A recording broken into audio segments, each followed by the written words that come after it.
doing better isn't always easy. While it is impossible to do better if you don't know better, often we still know better than we do. But the problem is you just can't bring yourself to change course because of all the people that it would hurt for you to change. And how long will you make those people more important than your destiny? Well, the most important thing is self-esteem. The people that we read about, the people that we admire, the Elon Musks, the Steve Jobs, the Warren Buffetts, etc., all have one thing in common. They have extremely high self-esteem. The truth is, you will never win in life by being someone you are not. You cannot ever live the life of your dreams by settling for someone else's idea of what you should be doing with your life. You will never, ever be happy if you change who you are to fit in with others. Until you accept and embrace who you are destined to live a life at only a mere fraction of your potential. It is simply impossible to be genuinely happy when you are not genuinely yourself. You must be yourself if you want to experience your true purpose in life. Do you understand yourself and what you're trying to achieve? Are you in a place where you actually started the process of not worrying about what your parents or your friends or your spouse thinks about you? 87% of everybody that walks the face of the earth, 7.65 billion people, are unhappy. Don't you understand? Don't you get it? You think Elon Musk wants to fit in? We know the answer is no, right? You want to fit in because you had poor role models at home. Most everybody in this room is a pleaser. You've been trained, keep your head down, don't embarrass yourself, don't embarrass the family, don't say things that may not happen. And I do just the opposite. I tell you to set goals beyond your lifetime. I tell you to set goals as soon as humanly possible. If you want to change, don't expect your life to stay the same. Expect it to get harder. Expect it to actually get really, really tough. Tougher than you can even imagine right now. And this is where you can move past the boundaries that used to hold you back. Used to hold you by the neck. Now you can move towards the fulfillment that's your future. And this, you see, this is where you can finally feel the satisfaction of your work. This is when you finally get to feel that success. Now is the time for you to step up, stand out, and become the person you need to become. Your future is in your hands, and this is what sets your life up to be worth the potential that you deserve. Your power is and always has been the thing that's going to take you towards the life that you have earned.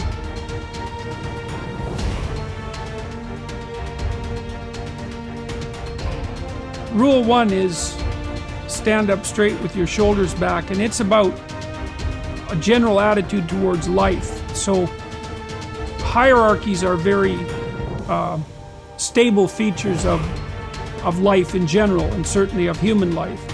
And wherever you have any system of values, you have a hierarchy, because a system of values implies that one thing is better than another. If you have a situation where one thing is better than another, then some people are better at doing it than others, and you get a hierarchy.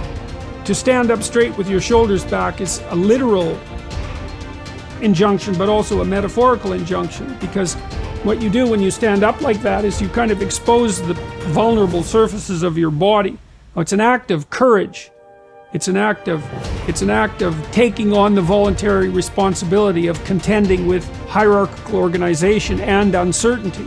And it's a good physical manifestation of the moral courage that's necessary to live life properly. And it's something that leaders naturally embody. And that's true not only of human beings, by the way, it's also true of animals all the way down the biological chain. So the more successful creatures, let's say, are also those who comport themselves in an upright manner. And, you know, even in our common language, to be upright is not only something that we think about physically, but also morally, right? To be an upright person is to tell the truth and to act forthrightly and to do what you say you're going to do and all of those things. So that's all of a piece. And so that's rule 1. Rule 2, which is treat yourself like you're someone responsible for helping. That's an extension of rule 1 in some sense. The idea would be that, you know, people are often ashamed and embarrassed and anxious because of their insufficiencies and failures and the incomplete nature of their characters and all the things they don't know and all of that.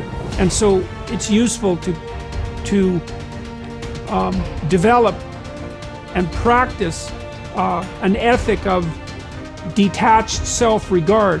Like, it's not narcissism, it's not self-esteem, it's not grandiosity, it's none of that. It's just the clear realization that as other people have value and as it's necessary to treat them that way if you want anything in your relationships whatsoever to go right, so it's also necessary to develop that attitude towards yourself, despite the knowledge you have of all your inadequacies. And that's a really good thing to practice, because it requires practice, both the detachment and then that ethic of care. So, and then rule 7, which is do what is meaningful rather than what is expedient, that speaks to at what level of analysis you should be operating when you're deciding how to act. You want to act in accordance with your highest values. Now that means you have to figure out what those values are. If you act in accordance with your highest values, sometimes that makes your day-to-day operations difficult because you have to confront unpleasant truths. You have to discuss things that you'd rather avoid. It would be easier to act to decrease conflict in the moment. But it's a very bad medium to long-term strategy. You have to engage in a certain amount of conflict, moment to moment, if you're going to say and do the things that are necessary in order to set things right in the medium to long term and for an increasingly large number of people. And that's also another guide to leadership, I would say. Nobody's journey is seamless or smooth. We all stumble, we all have setbacks. If things go wrong, you hit a dead end, as you will. It's just life's way of saying, time to change course. So ask every failure. This is what I do. Every failure, every crisis, every difficult time, I say, what is this here to teach me? And as soon as you get the lesson, you get to move on. If you really get the lesson, you pass and you don't have to repeat the class. If you don't get the lesson, it shows up wearing another pair of pants or skirt to give you some remedial work. And what I found is that difficulties come when you don't pay attention to life's whisper, because life always whispers to you first. And if you ignore the whisper, sooner or later, you'll get a scream. Whatever you resist persists, but if you ask the right question, not why is this happening, but what is this here to teach me? What is this here to teach me? It puts you in the place and space to get the lesson you need. My friend Eckhart Tolle, who's written this wonderful book called A New Earth, it's all about letting the awareness of who you are stimulate everything that you do. He puts it like this. He says, don't react against a bad situation, merge with that situation instead, and the solution will arise from the challenge. Because surrendering yourself doesn't mean giving up, it means acting with responsibility. Okay, many of you know that, as President Hennessy said, I started this school in Africa. And I founded the school where I'm trying to give South African girls a shot at a future like yours, Stanford. And I spent 5 years making sure that school would be as beautiful as the students. I wanted every girl to feel her worth reflected in her surroundings. So I checked every blueprint,